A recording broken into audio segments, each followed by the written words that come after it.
Welcome everybody to the Zero Malaria Experience discussion that we're going to have today, a collaboration between Malaria No More UK, Imperial College London and the Mill.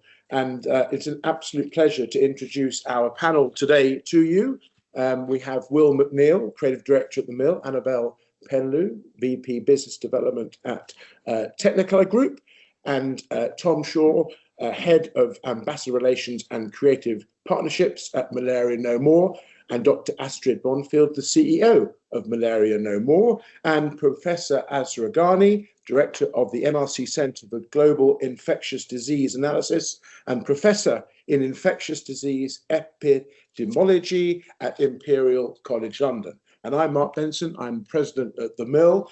We are a Technicolor Group company, and it's an absolute pleasure to bring this esteemed group together to talk about the Malaria No More initiative and the experience that was launched 3-4 weeks ago at the Outernet in London. And we want to talk today about the impact of this event, its origin, its history, what it was intended to do, the messaging that it was intended to drive, how successful has the experience, the immersive experience been in driving messaging around such a critical and important and dangerous disease, and how impactful has the awareness that was the intention for the event to drive, how impactful has that been?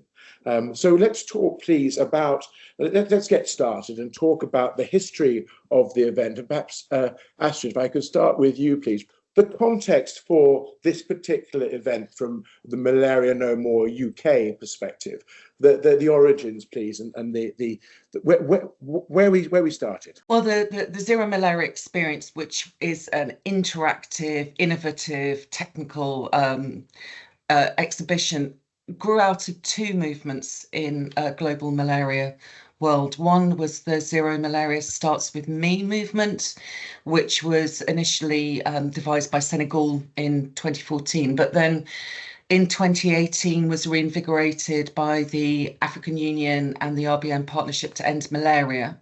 And really it was a movement bringing together national governments down to community level, private sector partners, everyone coming together under, you could say, 3 pillars of raising funding, raising awareness, and raising political will to keep malaria high on the agenda.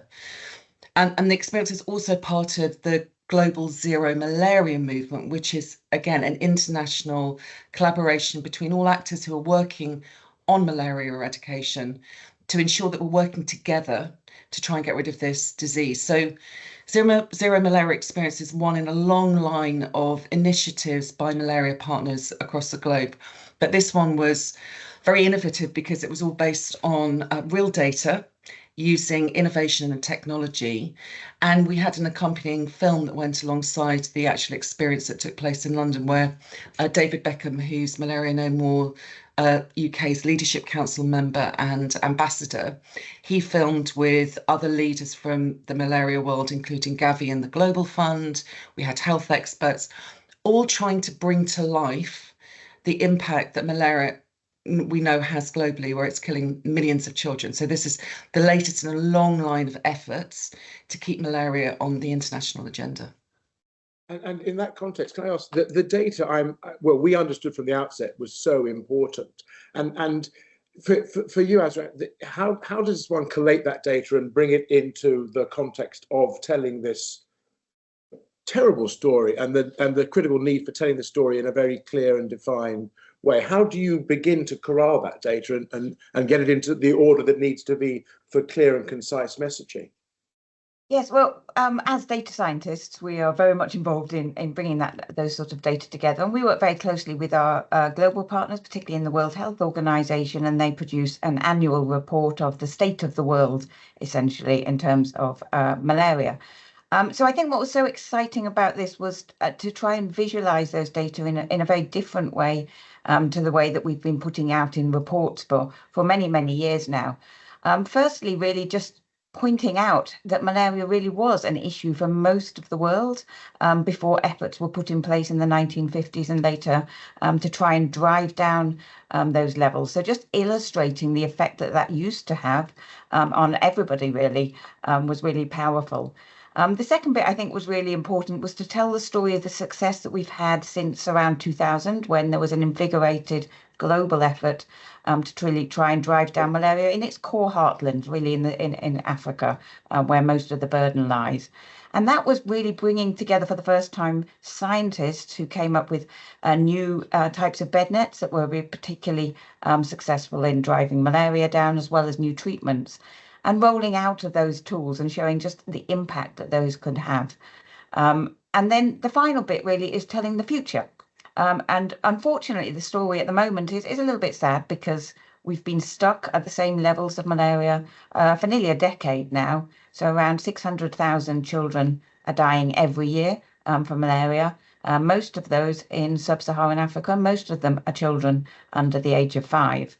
And so we really wanted to illustrate how science can come together with the wider audience, with wider creative artists, to really illustrate the impact that we could have if we work together and collectively try to look at new technologies such as vaccines, gene drive, and bring all of these efforts together to drive down malaria in the next 15 years or so. Understood. Thank you very much. And Will, in the context of the data and the complexity of the data, we know immersive storytelling within the Mill and the Technicolor group is an area of opportunity for us to tell stories in new and innovative ways. How did you, Will, and the creative team harness or think to harness that data in terms of the storytelling that Azra and Astra so clearly defined was the goal here, please? Well, I think the story has always been there, and thanks to explanations from Azra and her team, we could see that there is really a clear narrative there about the last sort of 70 or 80 years and the way that the world has been battling malaria. The key for us was to turn that into something that was visually arresting and help tell that story in a quick and easy way to show the drama behind it. But the numbers are there, and Azra's team helped us pull those out, and then it was just a matter of building a system that could take those numbers and turn them into visuals that you could interact with and see, as Azra said, the story of the past and the present, the future of malaria. And then build that into a system that could visualize that in real time, could be visually interesting, could be visually arresting, that would grab an audience in this day of minimum attention span and scrolling, to tell that in a very beautiful way, and also build it into a system that could travel. We could take this around and put it on different screens in different places, and this wouldn't just be a film that had a short life online. It would be something that could continue to be adapted, updated, and could travel around the world and tell this story to lots of different people in different places.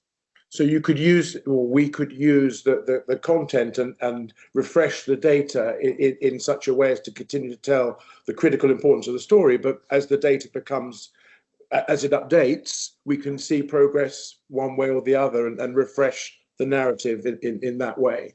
And Tom, can I ask you, please, what is the impact to date, do we think, please? What have we heard from partners? What have we heard from the medical world? What have we heard from partners across Africa and areas so impacted in terms of the impact of this experience, please? Yeah, no worries. I think what Will was starting to touch on there is really important, because he sort of referred to how do you cut through all of the noise that's going on, and we're continually trying to find new ways of telling stories to reach the audiences that we need to reach. And in the case of the Zero Malaria Experience, whilst it tells the global story of malaria in a visual way that people are able to see more, visualize the data and the impact of malaria more easily, we're trying to cut through and get to leaders in the space, and particularly to G7 leaders and people in the global north who, people like who live in the UK and Europe who don't really feel the impact of malaria. So how do you get their attention, and how do you bring them into that story and make them want to be compelled to support and get behind and interested in ending this disease, which is preventable and treatable, and we have the tools to be able to end within our lifetimes if we all work together. So, we launched this. We're very fortunate that we have an incredible partnership building. It's fresh and new with Outernet in central London, some of the world's biggest and most high resolution immersive 360-degree screens, who gave us their space to be able to launch the film and to showcase this as a tool, really, as an immersive, experiential, two-way tool that people can interact with. And we had leaders from all over the world who came to speak at that event. Mark, you spoke at it. Thank you. It was really good to have your words there, and Astrid. But that really was the kickoff moment where we were able to show the film with David Beckham in it, which we're also very fortunate to have in there. His convening power really brings people to an event like that. Great, thank you, Tom. And just speaking personally, if I may, on behalf of the Mill and the Technicolor Group, what we saw very early on was the absolute commitment to collaboration and to working together with the different parties that all played their part in delivering this messaging. And what became also abundantly clear is that funding and research and investment cannot and can ever be taken for granted. So we understood that very early on. I think you communicated with the team here very clearly how that was the case, and how our role within the Mill and Technicolor was to use new tech, new creative and vision, which Will and his creative team, I believe, did a fantastic job doing. But how do we engage with new audiences, with the next generation of engagement across multiple platforms? The words we hear all the time, but it's very real, isn't it? It's how that awareness is continuous. So moving forwards, and perhaps I could ask Annabelle and Will just to briefly talk to this. How is technology evolving, and how are immersive experiences and storytelling continuing to evolve as we look to the future and the next iteration or the next engagement, the next way we communicate this critical messaging for such a critically important initiative for the world? Perhaps, Annabelle, we could just talk, please, to the way technology is evolving, storytelling is evolving, and how immersive experiences are evolving, please. Yeah, sure. I think Tom already touched it. He said to make people feel. And I think that's the way that we started there. Like, we have this technology that helps us to be more immersed. It means that we can virtually step into the shoes of people. We can think for them. If you think of wars, natural disaster, climate change, it allows all of us users of this experience or whatever tech platform to see the world through another perspective of others. It creates profound understanding, the struggle, the resilience that people can go through. So I think for us, and at least for me personally, is this duality, like the personalized and the contextualized of complex issues that makes innovation and what we do interesting. Like, it's not just to take the tech for the tech, it's to bring the people through this pattern with us and understanding like how we can connect emotionally to gain a systematic understanding and understanding the challenges. That's what makes at least my job very fun every day, is why we're doing it. I don't know, Will, you're probably going to add color on that, but. Yeah, I think, technology has the power to take us, to separate us or to bring us together. I think, it's really important that we make these kind of experiences. It's about, reminding us that, we're all humans, that other people are experiencing, are suffering, that we can help. The great story behind how to defeat malaria is it's about human cooperation at every scale, local, global. And so it was quite easy, actually, with the Zero Malaria Experience to say, okay, well, we just need to create an experience where people have to cooperate in order to solve problems. And to me, that's critical when making something an immersive experience, is that it's about bringing people together and having real experiences with the help of technology. So rather than, a lot of technology which tries to divide us or take us out of our human experiences, we're trying to build ones there where we really feel like we're doing something fulfilling and human and that we can be passionate about. Great. Thank you, Will. Azra, can I ask you, please, given your engagement with all of this data which incorporates malaria, but I'm sure other issues facing the world, do you feel that this experience has shown or shed light on further opportunities to raise health awareness or raise awareness of public health issues in other areas of medicine and where the world is challenged? Do you see further opportunity to raise engagement and to drive awareness that then drives funding and drives results that change the way the world lives and engages with issues such as malaria? No, absolutely. And actually, as a scientist, it is very exciting because we do tend to sit in our offices or our labs and do our primary research, and that is our day job. But I think it's really important for all scientists to go out and think about how they're going to communicate these results and the impact that can then have on the end goal, because we are in this job really to ultimately improve health and livelihoods. And as an infectious disease expert, we've got a multitude of threats going on at the moment. We have these endemic diseases like malaria that are coming back and increasing sometimes due to the effects of things like climate change. We also have the emerging threats. We've all, of course, lived through the COVID pandemic. We have Mpox, a virus circulating in Central Africa at the moment that is causing a substantial impact in terms of health and also impact on health systems. And so all these effects are sort of converging, and we really need to think of ways to illustrate the fact that we need to work together as a community. We need multiple disciplines in science even to come together to address these issues. It's not a single scientific domain, but it's also something that we have to engage with the wider community. We need the funding, as Astrid has really pointed out. It's so important that the funding is there. Otherwise, the research that is done to generate new tools and innovations is essentially pointless, because if we can't deliver these things to communities.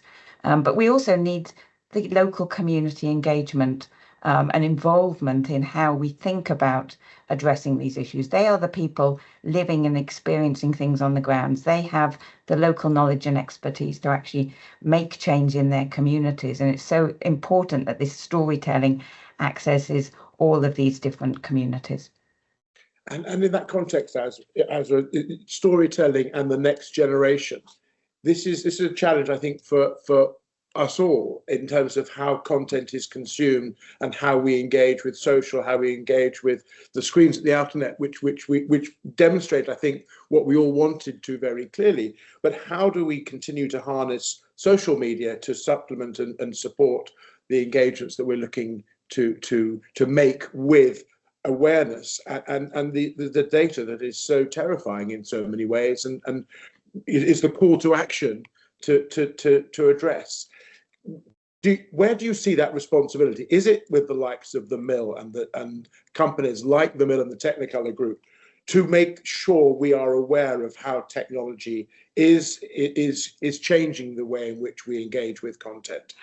And how do we make sure that we harness creative and tech and social media in the right ways moving forwards? I mean, I think it's the responsibility of all of us to come together to think about how best to address these issues.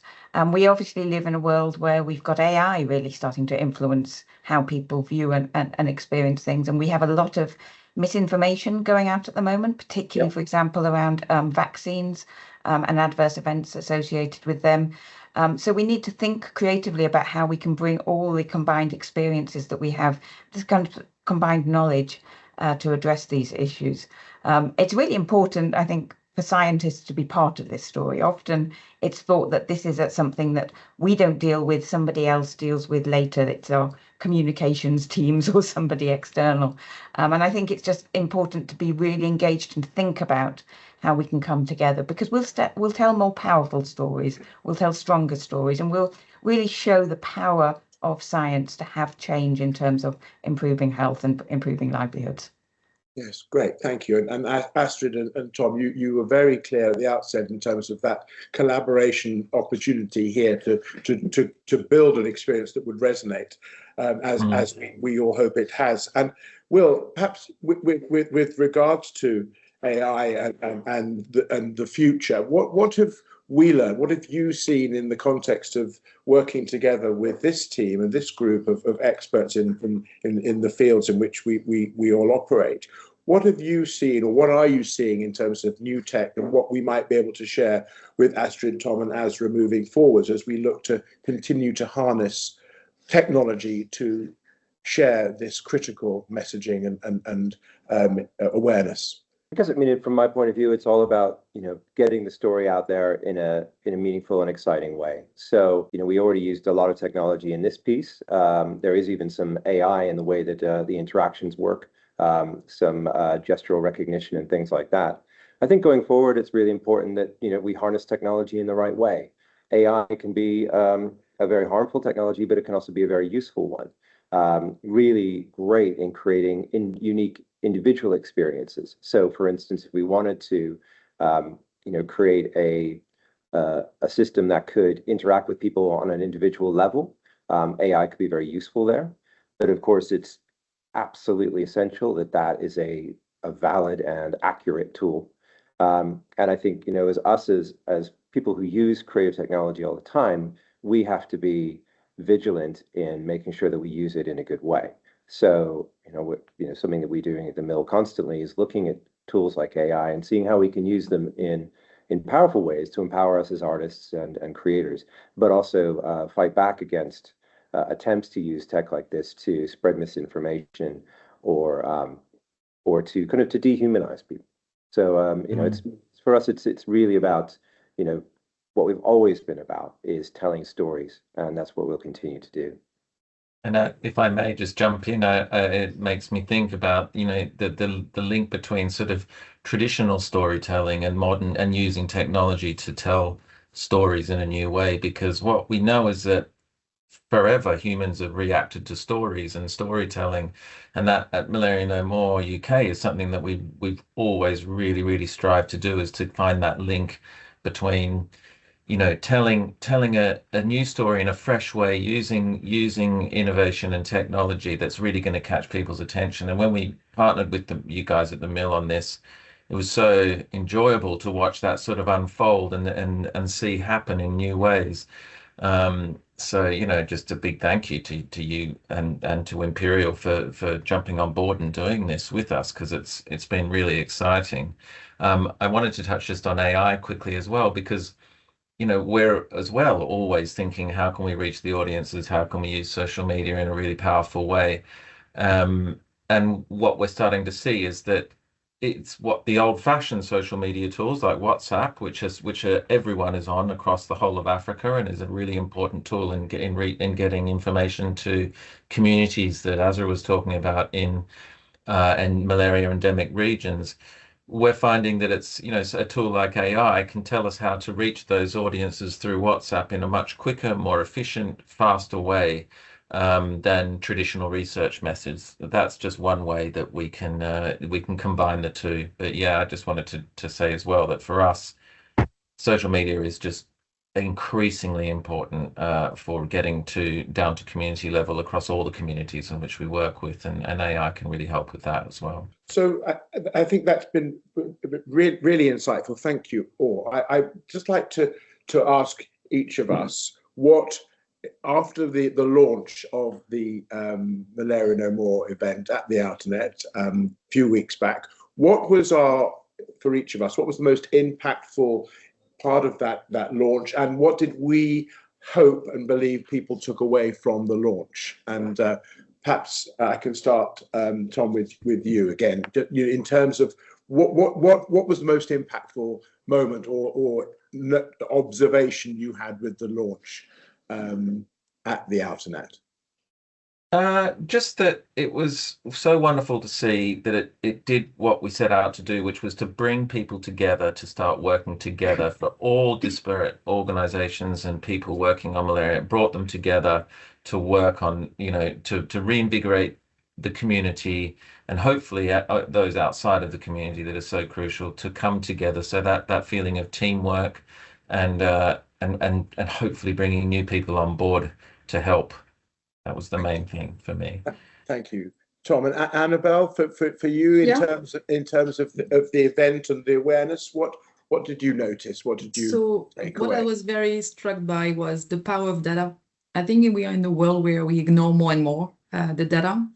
And I believed that it was a moment when I realized that it was so important we reconnect with data, what is real, what is not, in a world where, and I think Ezra, you said it, like we can be misled into anything. So it was very much that moment for me. And I was like, God, we need to reconnect with data to foster awareness, empathy, engagement. And then my mind was about biodiversity, climate change, humanitarian crisis, because I saw the power of being in the known. I knew something. I knew I was guided into what I wanted. And I thought a lot of people felt like me. So that's what, reminded me about the power of data, reality. Great, thank you. Will, for you? I was thinking about the first time, when we presented the piece at Outernet in London, and we saw it up on the big screens for the first time, and it had been, I think, about 8 months in the making, from the moment when we first kind of did some sketches of what this might look like to actually seeing it there with people in there, and it was a really satisfying realization that we were right, that you can use a space like that, this big, massive screens that are mainly designed for marketing, but you can use them as a kind of as an educational space, as a place to inspire people, excite people for really important causes like this. And I hope the people who built that place and who market it and sell it out see that too, and understand the power of this media like this.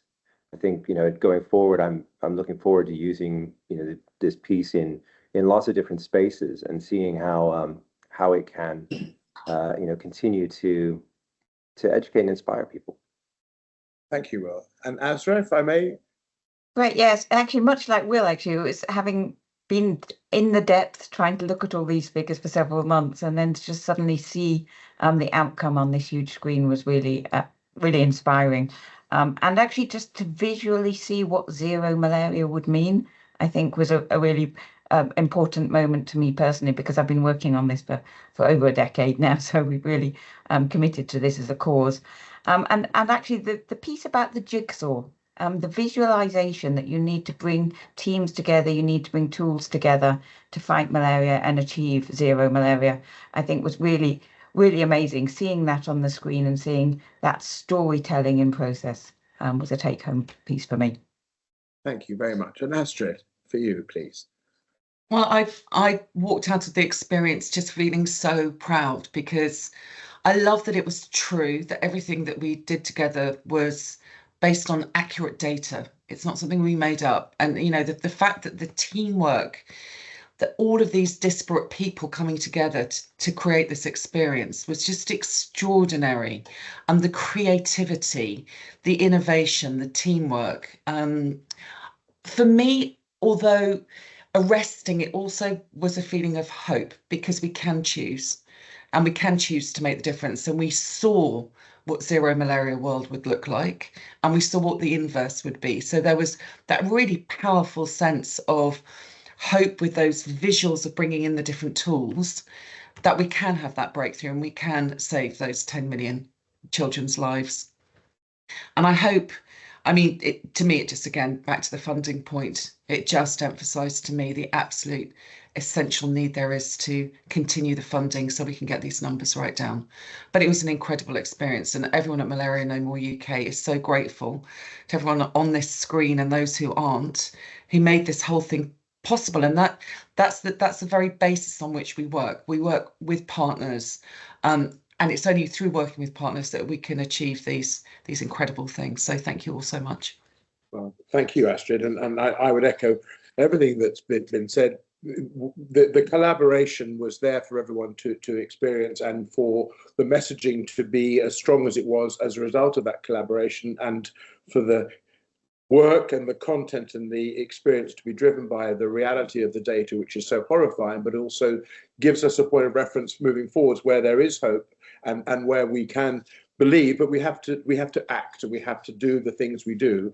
And for me, it was a privilege for this group on the Mill Technicolor side to collaborate with you on this call, and for you to be so open with the opportunity for the creative team to express themselves in a way that would, I hope, and we believe, be impactful as it has been. What I also took away very clearly is the need for constant and consistent awareness and driving of this messaging, and that taking the foot off that at any moment in time is lethal in the context of driving for the world where malaria doesn't exist. So we look forward, I hope, this group to, I hope, sharing another LinkedIn Live when I hope we've done further work together that is critically important for the world, as it is absolutely clear. So thank you all very much. It's been very good to see you, and I hope we are working and seeing each other again very soon. Thank you all very much. Thank you. Thank you. Thank you you. very much. Bye. Bye. Thank you all.